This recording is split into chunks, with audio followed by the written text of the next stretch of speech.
Hey guys, welcome to the Liberal Hive Mind, a channel solely focused on exposing the abundant hypocrisy of the left. You know, slowly but surely, Bill Maher is changing. It seems like he's reaching his breaking point on so many issues, the guy is snapping. And sure, you know, on surface, he'll still claim, oh, I'm a Democrat. He aligns with the left, right? And I'm sure he does. It's hard for these legacy classical-style liberals to drop their identity and what they've been doing for decades, but deep down inside, I think it's fairly obvious Bill Maher knows that we're not the evil, deplorable fascists. No, we have been right on so many issues. And it seems he's now just finding the confidence to actually frickin' say it. And you could tell it's been a slow process, you know, he started off with some of the easier stuff like the woke nonsense, the gender stuff, but now it seems Bill Maher's taking it to a whole other level. He's finally admitting what we've been saying for years, that mass migration is destroying Western nations. No more of this la-di-da utopia nonsense, this Nancy Pelosi's favorite quote, diversity is our strength. No, this mass migration scam that's been thrusted upon us by these globalist Davos elite. It's been a social experiment where we're the guinea pigs, and the result has been utter disaster. No other way to describe it, and now it seems even Bill Maher agrees with us. I gotta tell you, I never expected making this video. Bill Maher is taking it to a whole other level. Alright folks, so just take a look at, again, the slow but sure red pilling of Bill Maher. He hasn't crossed the line yet, but he's basically surrendered on almost every single issue. Sweden opened its borders to over 1.5 million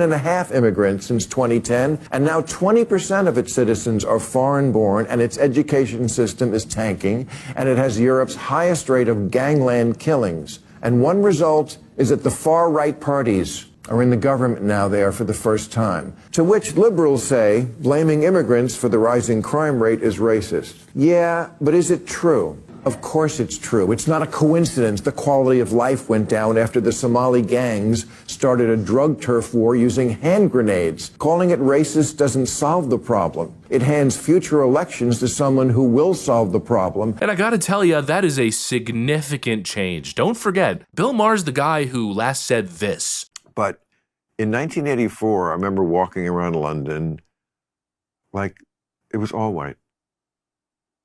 It was all white. But you go outside of London now, but now it's totally changed. It went from, I read this in Andrew Sullivan's column, it went from, in 50 years, it went from 86% white to 36% white. Now, this is not a complaint. See, if we were conservatives, this would be like a lament. Great. It's a fact. It's a fact, and it's a happy fact. And if you can't discuss it. Just don't tell me we're living in a year we're not living in. We're living in the year when London is mostly people of color. Yes, it is. And I'm applauding it. Yep. Happy for you. Happy for it. Okay. But let's live in the year we're living in. You go to Windsor Castle, okay?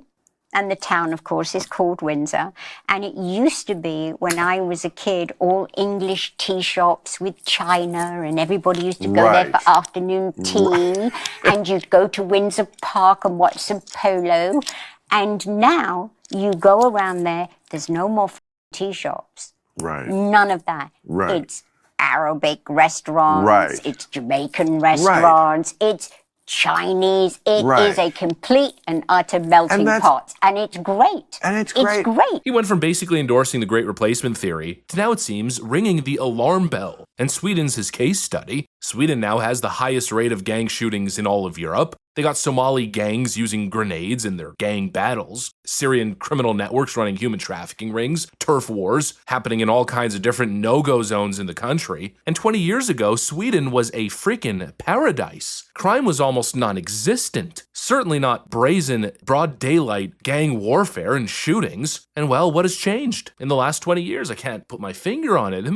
Obviously, this mass migration scam. And we've been warning, we've been saying, slow down, slow down. This is a disaster. Eventually, the pendulum's going to swing. And now leftists are shocked. They're shocked that all of a sudden right-wing parties across the Western world are starting to rise up. Well, it's exactly like Bill Maher said. Ignore the reality long enough and you end up handing your country over to the populist right. And that's what's happening across the board. Because good governance has to be based in reality, not this globalist, naive utopia fairy tale. Multiculturalism this and multiculturalism that. It's innately good, inherently good. You know, maybe a little bit of it can be good if it's done right, but mass migration, mass forced multiculturalism on an industrial scale with no actual process of assimilation, that is obviously a recipe for disaster. And clearly in this case, it has failed spectacularly. And as much as the left wants to deny it, the reality is sentiment has shifted entirely to the extent where Bill Maher is doing these kinds of monologues. And you also got some mainstream media polling showing numbers like this. This is a viral video from a couple years ago. You have been voting in the text and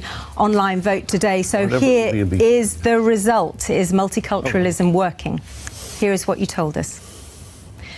5% of those of you who voted said yes, it is. 95% of those of you who voted this morning said no, it isn't. 95% of those polled in that European poll say that multiculturalism has been a disaster. What's the argument now that 95% of those people who all feel the same way, they're all just a bunch of racists? No, of course not. People finally telling the truth. The globalist immigration agenda has failed. And while I know there's a lot of self-loathing, self-hating people who would love to see nothing more than the West burning down to the ground, the erasure of their culture, this embrace of what's known as a post-national state, they are a fringe minority. Most people want to preserve the culture that defines them, their families, what their ancestors fought literal wars to defend and protect. And the truth is, a lot of people I think are starting to realize that no country, no culture, especially not the thriving good cultures that our forefathers and ancestors have built, can survive without unity. You need shared values, shared identity, a basic set of rules that everybody, or at least most people, respect. And in the West, we used to have that. And I think it was even preserved with low levels of immigration that were controlled. People came in and really embraced the American way of life. They learned English. They became patriotic. They believed in Western law and hard work, free speech, the Constitution. But now this mass migration scam has flooded so many Western nations with groups from incompatible cultures who seem to have no interest in assimilation, and there seems to be no political will to assimilate them in the first place. And so what do you get? You get the fragmentation of society. You get ghettos. You get subversive groups moving into Western nations with a political agenda. You know, certain groups that want to conquer us rather than assimilate. You get clan loyalties, essentially, tribal enclaves, parallel societies, balkanization. And once that happens, well, things start to deteriorate quite quickly. And don't be so naive to think that we're special, that we're different. You know, sure, Rome fell, but we're above all that. It could never happen to us. No, it could certainly happen to us, especially if we lose track of what made Western civilization in the first place. It's time to start ignoring reality, and it's time to start protecting what is clearly worth protecting and preserving. And that is not racist. That doesn't make you a white nationalist. That makes you an American or a European, a Canadian, an Australian. That makes you a patriot.